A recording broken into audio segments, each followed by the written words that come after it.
You didn't really think you were getting a golf course update video without talking to us, did you? We wouldn't want to disappoint our fans. Anyway, hello, Bonita Bay Club members. Me, Jim McDonald, Director of Golf, and of course, I'm with Hal Akins, the Director of Golf Course Operations. Good morning. It's been quite a while since we did an update. We were going to do one last week, and we got some weather. So quite a bit. So we had some questions from members. They had a little bit of concern. So let's kind of touch the weather real quick and how it affected both facilities and stuff like that. I know you sent a little blurb out, but kind of go through what we're seeing, where we're at today versus where we were a week ago when that rain finally stopped and the faucet got turned off. Well, we had 10 inches at the west, and we had almost 15 inches here. And that was over a 4-day period. And, it didn't kill us, but it definitely set us back a little bit. Anytime you get that much rain that quickly, you're vulnerable to washing out. We had just sprigged 15, which is behind us, and 16 the prior Thursday. And so the sprigs really, are just sitting there, and they hadn't really stabilized, the soil and everything. So we got a fair amount of washouts that we're going to have to deal with. But other than that, everything held together pretty good. I mean, that's an inordinate amount of rain. So regardless, you're going to experience some kind of issues, right? Probably fortunate that we got it when we did versus 4, 5, 6 weeks earlier when there was a lot more sprigging going on and stuff like that. Yes. Contained. You kind of said it set us back, but in the big picture of looking for the opening, no effect over, just kind of not at all where we want to be at. No, right? we're fine.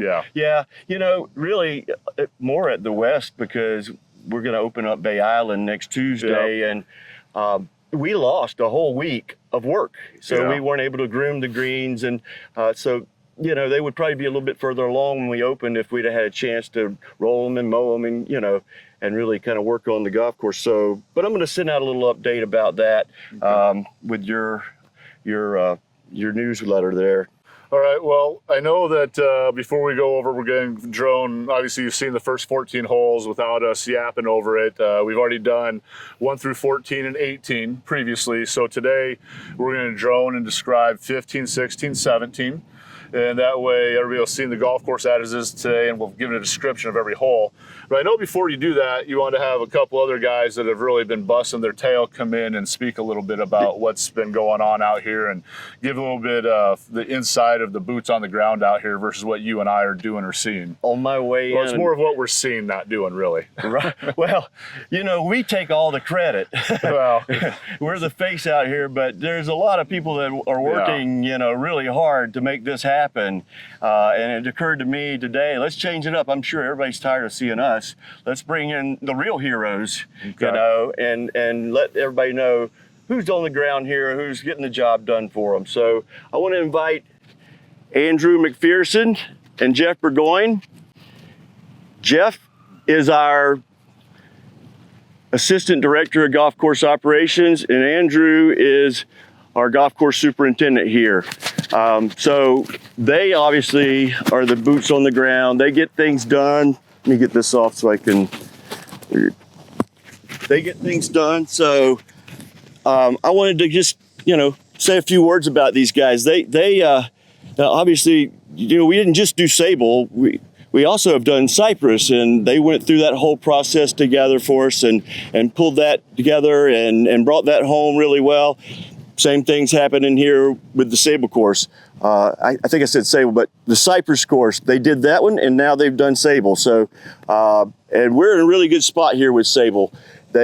We just, like I said, finished our last 2 holes as far as the grassing. For all intents and purposes, the Sabal course is done. The construction is pretty much done. We're going to have to do some odds and ends, but Jeff has been with us for 5 years now. And he has done a fantastic job out here, and so has Andrew. So I wanted to introduce these guys to you. Jeff, tell me, through this whole thing, you know, we've gone through the Cypress, and now we've gone through the Sabal. It's been a long 3-year process. What do you think is the most rewarding part of this for you personally?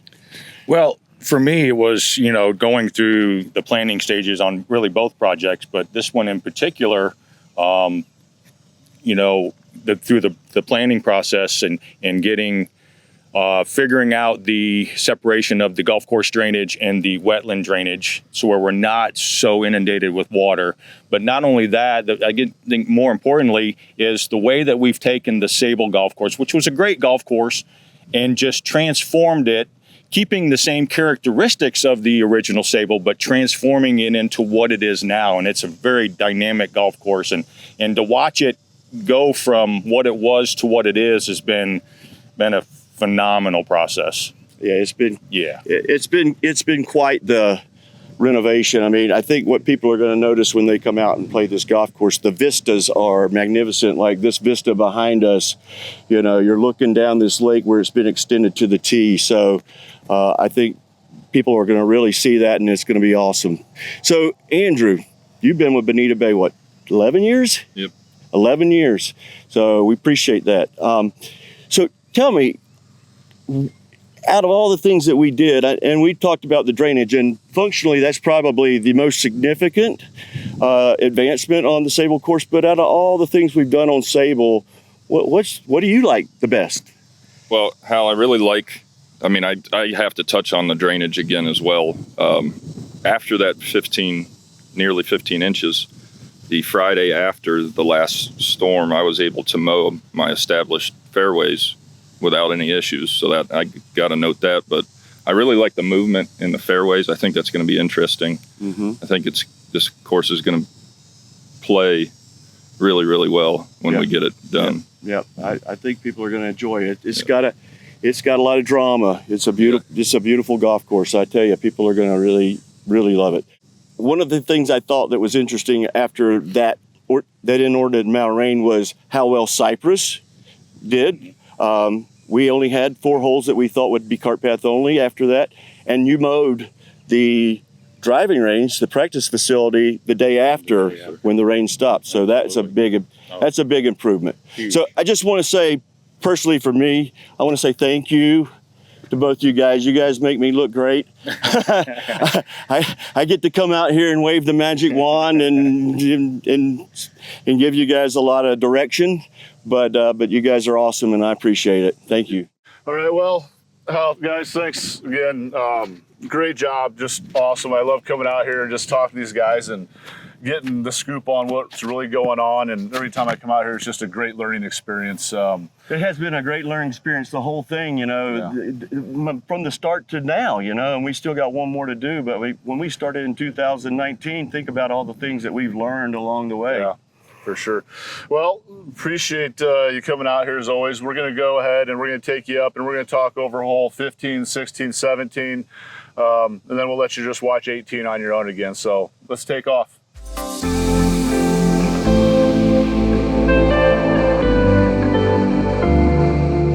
All right, Hal, let's take the members down, number 15. It turned out good. The biggest change here is obviously on the left side here in front of the tees, where we've eliminated that wet, muddy area that held water during the summer.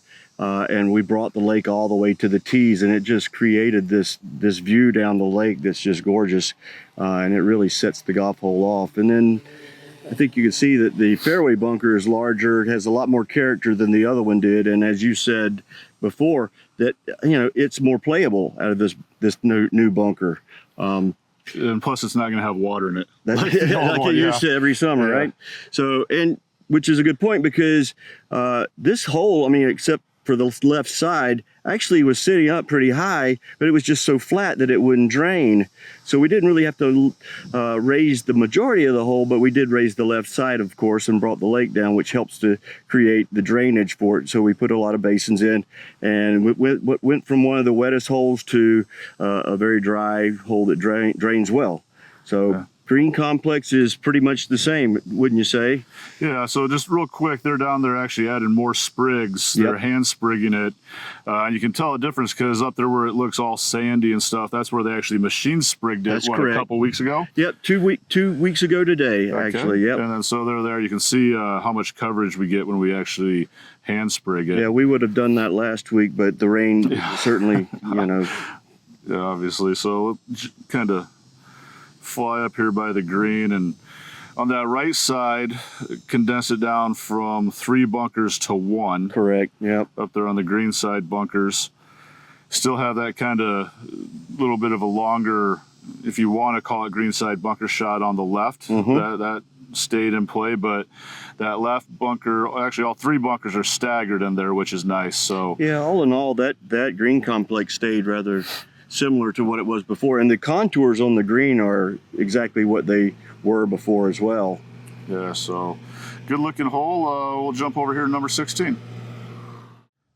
Okay, as we move into hole 16 and 17 here, probably the biggest changes on the golf course, and it was all due to the impacts of the environment and the easements and conservation areas. So let's kind of take them through what changed about this hole and some of the challenges we had fitting these 16 and 17 in here. Well, you're right. The environmental easement pushed in really hard to a point there in the approach of the old 16. And so we had to shift this green to the right, but the further right we went, the more the green's view from the fairway was blocked by the environmental easement on the right. So it was really we struggled with this for a while. It was definitely a challenge to get this hole to fit in here, but I think it turned out really good. Yeah, I think it did too. I think we got it finally where it needed to be. It's a short par 4, short iron in the green. We didn't want it to be like super easy because of that. So we tried to make the green and the green complex a little more challenging. So if you missed it, you're going to have to chip up, and it might be a little more difficult chip, you know. The other thing you see, you got this bunker right here. Behind that bunker on the right, that bunker's probably 60 yards from the green, something like that, 50, 60, somewhere in there. Behind that bunker, there's a valley. It goes down and then it's really sharp back up to the green. So it's going to be very difficult to roll that ball up onto the green. You can kind of see a little bit of a shadow in there where you can see a little bit of the elevation that you're going to see in the front there. Yep. And then also you can kind of look as you look around the backside, you also got kind of a valley around the entire green really to help capture the ball. And you know, one of the things, the challenges was the routing the traffic the right way to get over to the restroom, and the original placement of the green on the redo had carts having to go in front of the green to get back over to 17. So that was part of the issue with working this in here, but you can really see those contours in there. That looks really good. What I like about it too is, like you were talking about the cart path. Well, you don't even see the cart path. You know, you've got the mound behind the green on 16, but then you also had the mound behind the green on 5, and they all kind of blend in together, and it looks like just one big complex, but there is a cart path in there. The other unique thing about this green is this front left corner. You know, we had to separate 17 and 16, so we created this berm out on the left side that extends from the front of the green out, and that helps turn the golf hole. And we planted these 2 bunkers right in the face of that berm, that mound. But that mound kind of rolls down and into the left front corner. So if you're kind of clever, you could hit your ball onto that slope there and let it roll into the green. Yeah, so it's actually a really nice green. It's got a lot of subtle contours, no big tiers and everything, but it's going to take a while to learn this green. We tried to make it kind of slippery, you know, but we didn't want to have all these like large, you know, transitions and all that, but we wanted it to have some really strong, subtle movements, you know, because again, it's a short hole, and we wanted to try to beef it up a little bit so it's at least a little bit of a challenge, you know. Okay. All right, well, let's jump over and look at the new 17th hole.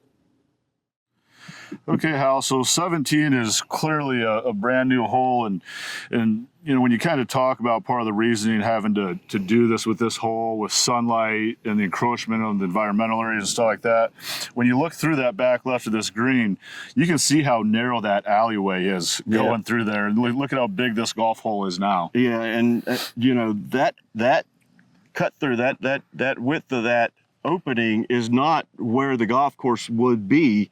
It's actually narrower than that. So that was the problem, you know, to get back in the inside or outside of the environmental easement, we would have had to bring the golf course in. And the real problem was in the front, on the front 2 corners in the approach, and it would have made it very difficult to have a very playable golf hole, because a lot of people are going to miss it short, right or left, and they would have been in the revegetated environmental easement. So, but what we did, you know, Tom Marzoff came up with the idea of creating this par 3 on the lake there, and what we did, I think, is a far superior golf hole, and it's just looking at it from here. I mean, like, I've seen it from the ground level so many times, but looking at it from here, it's pretty awesome, isn't it? Yeah, and you know, there's a couple of things I really like about this golf hole. We'll start with the tee boxes and how they're configured.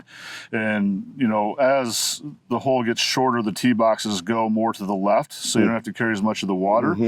And then the nice thing about this green complex is so many golf courses, you know, especially in Southwest Florida, you put this wall up, you put the green right up onto the wall. And, you know, we've all seen that hole, and we actually have a couple of them ourselves on our 5 courses. But here on this hole, you know, you got space between the water and the green. That bunker kind of is right there in the middle of the green. You know, not a very deep green, but man, this thing is really wide. I can't remember what the square footage was on this, but it's huge. It's over 7. It's like 8,000, I believe. Okay. But it is wide, and it's got a lot of subtle break. There's a kind of a subtle ridge in the middle there behind that bunker that you could head up on one side or the other, and you're going to have to navigate over that, and it's going to be a pretty strong break, you know. Yeah, you can see it pretty good in the picture here. So Yeah, excellent. So I think that's a really good look at that golf hole, and let's go ahead and one more thing I want to say though. I think one of the things that are really cool about just this whole area, this 5, 16, and 17, we were able to tie all 3 of those holes together with this bulkhead, this wooden bulkhead, and that has really cleaned up the lake bank and the look. You know, we look at like Sabal 9, 10, 11, 12 as being kind of the signature area on the Sabal course. Well, I think this is just as spectacular. Yeah, it's very, very cool. Very clean. It just looks so good. So anyway, let's go ahead and let the members go check out number 18 on their own. All right. All right, well, I guess we were kind of fibbing about just letting the members go and look at 18 on their own. We just do a quick closing here. You know, I think it was great that you brought Andrew and Jeff in. Like we said, they're the ones really, they're here every day, all day, doing all the work and throwing the big stress into the daily things. And, you know, golf course is shaping up good. As we mentioned in a lot of the previous videos, a lot of things look very similar on this golf course. And I know that, you know, a lot of the members voiced that they love Sabal. They didn't want to see some changes, and I think there were some good opportunities taken, especially right here in this corner where we're kind of, you know, fighting with the easement areas and the lines and where we could go with things. And a lot of thought and a lot of work went into shaping this area out, and it turned out pretty good. I think it's unique. I think the 16th green complex is unique. You know, I think this golf hole is gorgeous. This whole area is just so much cleaner and prettier than it was before. Yeah, I think it was a hit, you know.